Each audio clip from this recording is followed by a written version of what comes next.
Hello, dear students. Today we will start chapter 11 from the book Beehive, that is, If I Were You. Dear students, before reading this chapter, we have to understand its background, what is going on in back, and from where the scene of this chapter starts. So let's start. Gerard lives alone in a lonely cottage.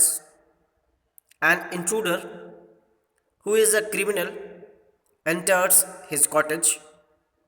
He intends to murder Gerard and take on his identity.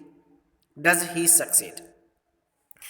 So, dear students, there is a cottage in which a person named Gerard lives, and in that cottage enters a criminal who is intended to murder Gerard and takes on his identities like uh, the document by which any person, any citizen, its identity identifies. So, does the criminal get success in doing this? Here, scene start. What's the scene? A small cottage interior. This is an entrance. Sorry, there is an entrance back right, which may be curtained. Another door to the left must be a practical door.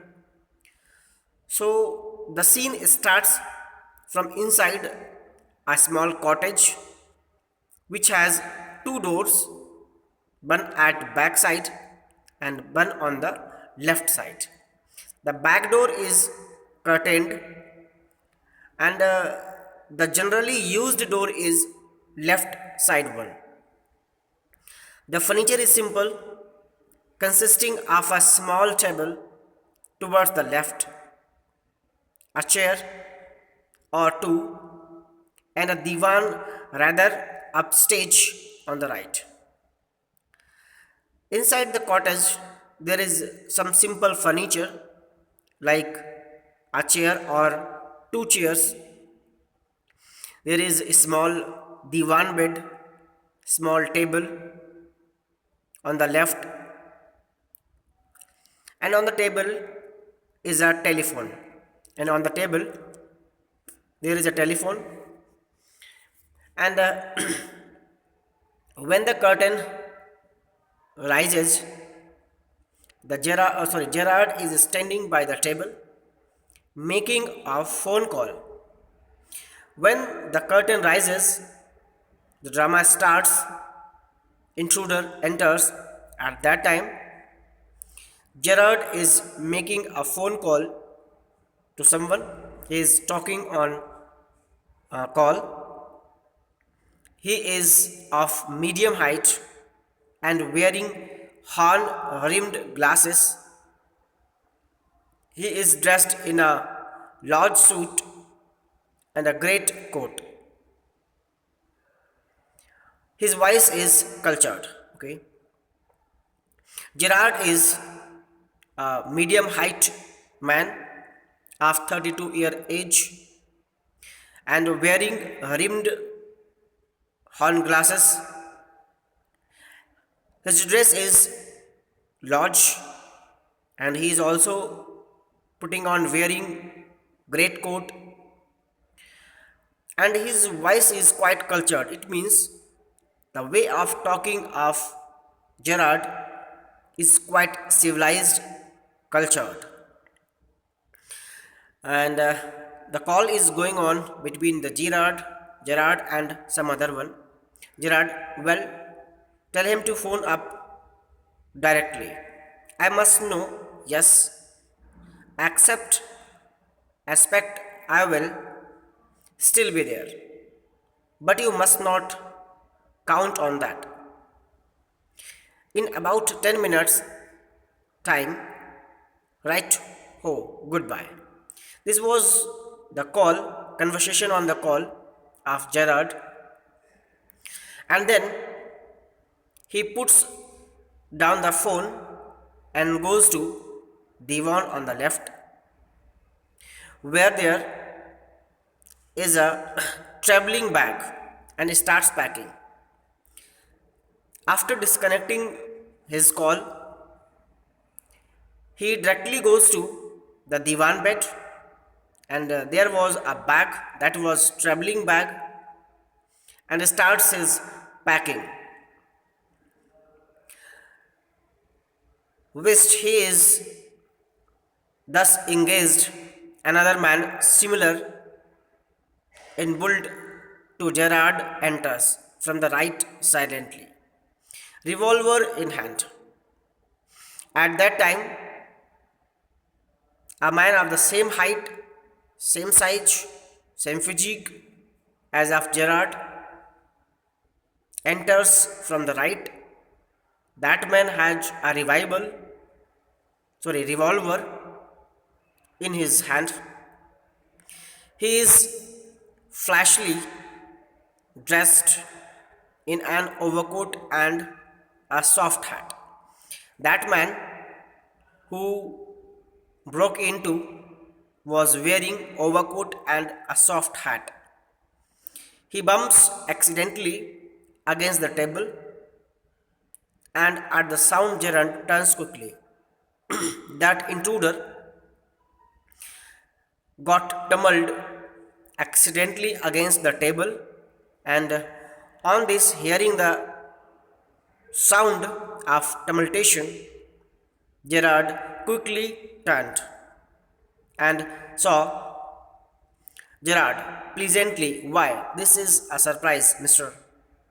At this, Gerard starts conversation and said, oh, this is my pleasure to have you here in my quarters, mister. The intruder said, I am glad you are pleased to see me. I don't think you will be pleased for long. Put those paws up.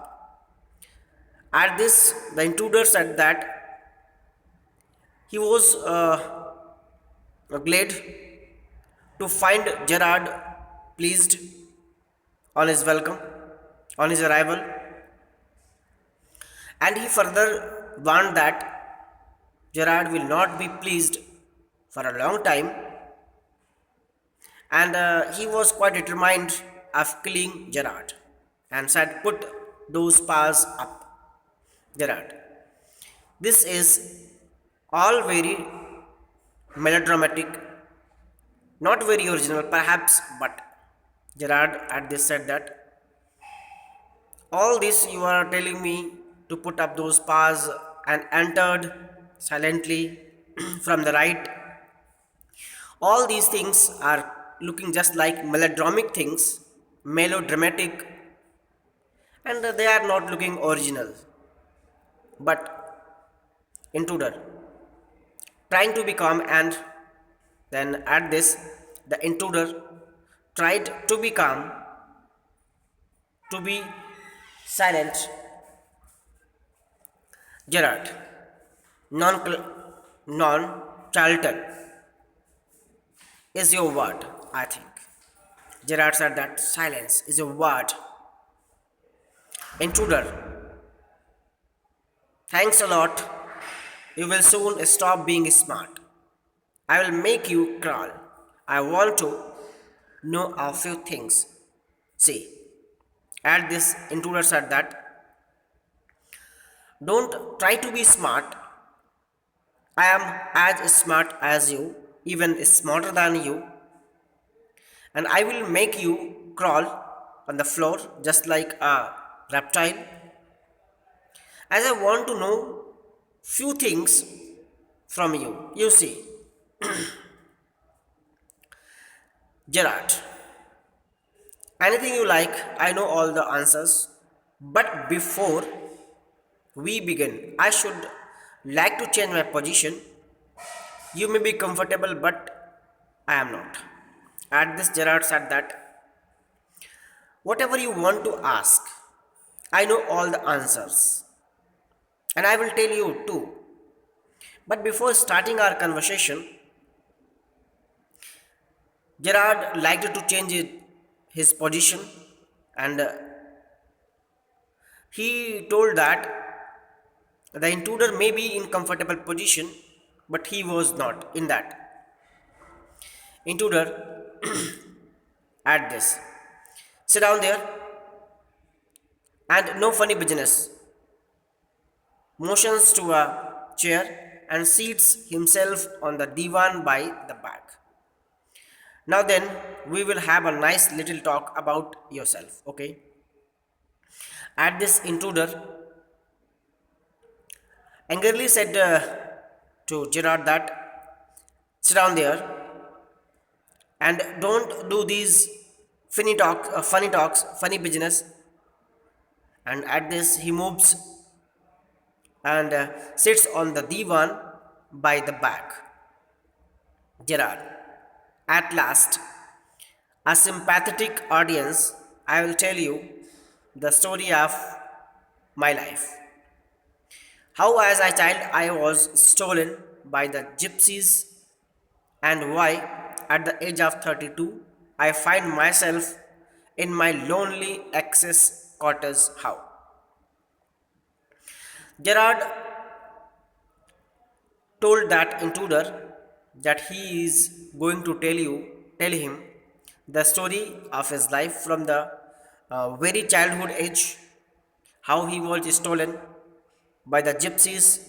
Gypsies means the people of Roman Empire, and why he was alone at the age of 32, and why he was living in the lonely cottage which was situated in access. How? Intruder, keep it to yourself and just answer my questions. You live here alone. Well to do. At this, intruder said that I don't, oh sorry, keep your those personal details to yourself only and answer my questions what I want. So you are living here alone? Yes, right. Gerard, I am sorry. I thought you were telling me, not asking me. A question of inflection. Your voice is unfamiliar. At this, Gerard said that, sorry, you are not asking my question. I think you are telling me something. Your voice is quite unfamiliar, and a question of inflection is in your voice. Intruder, with emphasis, do you live here alone? The intruder again asked, now with more pressure, do you live here alone? Gerard, and if I don't answer, at this, Gerard said that if he did not answer the question of intruder, then intruder, you have got enough sense not to want to get hurt.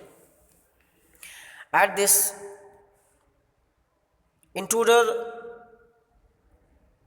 told Gerard that he was wise enough to guess what would happen if he did not answer correct. Gerard, I think good sense is shown more in ability to avoid pain than in the mere desire to do so. What do you think, mister? Then Gerard said that he believed in removing pain, not in creating pain or causing pain to others. And he also sought views of intruder and asked him what does he think. Mister Intruder, never mind my name. I like yours better. Mr. Gerard, what are your Christian names? And at this, intruder told that intruder instructed Gerard to mind his names, as the intruder knew the name of Gerard very well. And again he asked the Christian names of Gerard. Gerard answered Vincent Charles. The Christian name of Gerard was Vincent Charles. So, dear students, in today's class we will study up to this point, and in the next class we will study from the statement of intruder, that is, do you run a car? So till then, keep learning, watch this video from the beginning till end, and if you have any doubt, ask through the comment box. Thank you for watching this video.